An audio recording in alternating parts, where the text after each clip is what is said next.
Yorùbá nation ní tiwa ohun gangan la fẹ́. Yorùbá ìran àtàtà ẹjẹ́ ajígìrì kájọ fìgbànú kan ṣọjà. Bó o nìna kí àwọn ẹ̀yà tó kù lórílẹ̀‐èdè ìtọ́nijẹ́ Nàìjíríà ní ti sórí tí nà kí àwa ọmọ Yorùbá ò ṣe.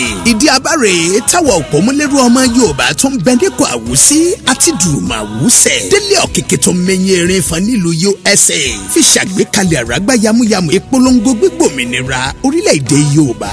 Yoruba Nation Diaspora Mega Rally tí ó wáyé ní US Department of State 2201C STNW.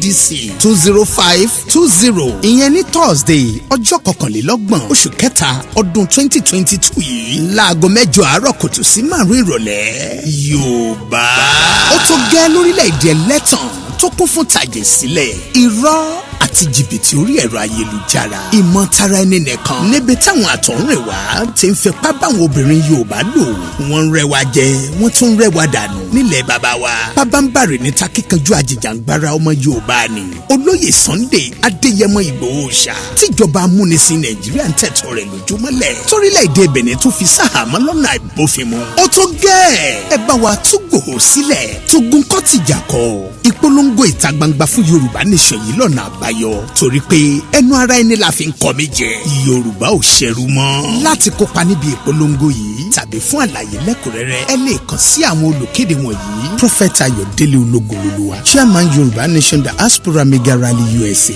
803-846-1116 Tajudeen Akọ̀wé 215-869-2966 Òwúyẹ́ Alukoro 718-808-5914 pẹ̀lú olùdarí ẹ̀ka ti USA Mr. Jimmy 916-516-3933. Yorùbá gbòógì lómìnira wa jẹ́ torí pé àwa lògùn adúláwọ̀. Yorùbá nation ní tiwa ohun gangan la fẹ́.